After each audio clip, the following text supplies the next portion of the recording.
हम आपको आइए दिखाते हैं जहां पर प्रधानमंत्री नरेंद्र मोदी पहुंच गए हैं और जो बाइडेन भी आप देख रहे हैं वहां पर पहुंच गए हैं। प्रधानमंत्री नरेंद्र मोदी G7 समिट की तस्वीरें और जो बाइडेन से मुलाकात प्रधानमंत्री नरेंद्र मोदी की, दोनों देश, हालांकि ये बहुत ही संक्षिप्त और देशों के मुखिया के तौर पर, लेकिन ये मुलाकात प्रधानमंत्री नरेंद्र मोदी की जो बाइडेन के साथ। क्योंकि G7 इस बैठक के जरिए भारत अपनी धमक, और इस मीटिंग में अपनी पकड़ और अंतर्राष्ट्रीय मंच पर अपना दमखम दिखाता और साबित करता हुआ हाथ मिलाया। और यहाँ पे बहुत ही संक्षिप्त ये मुलाकात, और इस मुलाकात के जरिए दो सबसे पुराने लोकतंत्र और सबसे बड़े लोकतंत्र के बीच और उनके राष्ट्राध्यक्षों के बीच की यह मुलाकात छोटी जरूर है लेकिन संदेश बड़ा है। G7 की बैठक में विशेष मेहमान के तौर पर प्रधानमंत्री नरेंद्र मोदी हिरोशिमा में हैं और जापान के हिरोशिमा में G7 के इस बैठक में ये वक्त आप देख रहे हैं जब एक जैसा रहा है, दो ताकतवर मुल्कों के राष्ट्राध्यक्ष एक दूसरे से अलग से मुलाकात कर रहे हैं। तो अमेरिका सबसे पुरानी डेमोक्रेसी है, तो इन तस्वीरों के जरिए आप समझ सकते हैं कि विश्व का जो सबसे बड़ा लोकतंत्र है उसके सबसे बड़े नेता प्रधानमंत्री नरेंद्र मोदी और जो बाइडेन। आपको बता दें आने वाले दिनों में प्रधानमंत्री का एक अमेरिका का दौरा भी तय है, जिसमें एक ऑफिशियल डिनर उनके लिए व्हाइट हाउस में जो बाइडेन होस्ट करने वाले हैं। और यह भी जानकारी है कि शिकागो में एक बहुत बड़े सम्मेलन में प्रधानमंत्री नरेंद्र मोदी वहां पर लोगों को संबोधित करेंगे। इस नजरिए से भारत और अमेरिका के रिश्ते एक ऐसे मकाम पर जहां से आगे का रास्ता बहुत उम्मीदों भरा दिखता है। और उसी में आप देख रहे हैं कि जो बाइडेन से मिलते हैं आकर और प्रधानमंत्री भी उठकर उनसे एक छोटी सी मुलाकात लेकिन संदेश बड़ा।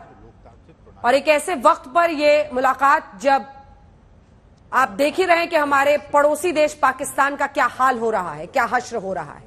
बहरहाल ये G7 की बैठक जहां पर दिग्गज अंतर्राष्ट्रीय राष्ट्राध्यक्षों के साथ पीएम मोदी की मुलाकात, हिरोशिमा की ये तस्वीरें, इससे पहले भी तस्वीरें आई जब प्रधानमंत्री वहां पर लेखकों और अन्य इंटेलेक्चुअल से मिलते हुए दिखे।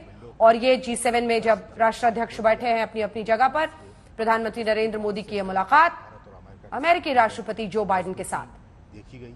अगले महीने जून में लगभग जो अभी तक तारीख बताई गई है 21-22 जून को, क्योंकि इस बार 21 जून को जो योग दिवस होना है वो भी यूएन की बिल्डिंग में प्रधानमंत्री नरेंद्र मोदी अटेंड करेंगे, ये जानकारी दी गई है। योग दिवस इस बार देखिए 2024 के चुनाव के पहले अगर इसे एक बड़े अमेरिकी दौरे के तौर पर आप देखें तो एक बड़ा पुश है। यूएन में इस बार प्रधानमंत्री नरेंद्र मोदी न्यूयॉर्क में यूएन बिल्डिंग में योग के कार्यक्रम में शामिल होंगे 21 जून को, और 2 दिवसीय उनका अमेरिका दौरा जिसमें जो बाइडेन उनके लिए एक ऑफिशियल डिनर होस्ट करने वाले हैं। गौरव सावंत हमारे सहयोगी इस वक्त इसी खबर पर हमारे साथ जुड़ रहे हैं। हिरोशिमा का ये दौरा, जापान का G7 के लिए ये दौरा गौरव कई मायनों में बहुत बड़ा साबित हो रहा है।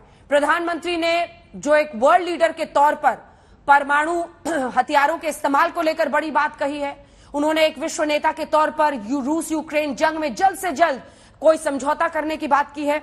और इसी के साथ आगामी वक्त में अगले महीने 21 जून को यूएन में वो योग दिवस मनाने वाले हैं, ऑफिशियल डिनर होस्ट करने वाले हैं जो बाइडेन उनके लिए। और उससे पहले हिरोशिमा में ये गर्मजोशी की मुलाकात सबसे पुराने और सबसे बड़े लोकतंत्र के राष्ट्राध्यक्षों के बीच।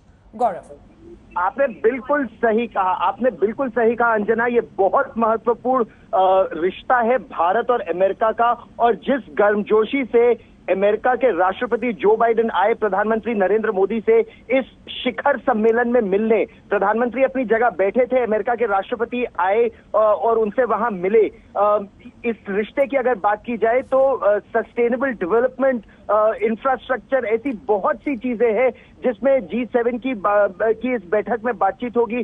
भारत की महत्वपूर्ण भूमिका इसलिए भी है क्योंकि भारत इस वर्ष G20 की अध्यक्षता कर रहा है। तो इस समय सबसे ताकतवर आर्थिक 7 देश मिल रहे हैं। फिर सितंबर में जो सबसे महत्वपूर्ण 20 आर्थिक शक्तियां हैं वो मिलेंगी। लेकिन अंजना, जैसा आपने कहा कि एक और अहम बैठक होगी जब अगले महीने प्रधानमंत्री नरेंद्र मोदी स्टेट विजिट पर अमेरिका जाएंगे। उन्हें 21 तोपों की सलामी दी जाएगी और भारत और अमेरिका के बीच जो सामरिक रिश्ते हैं, आर्थिक रिश्ते हैं और हिंद प्रशांत महासागर को सुरक्षित करने के लिए जो दोनों देश एक साथ आ रहे हैं, ये बहुत महत्वपूर्ण चर्चा दोनों देशों के बीच होगी।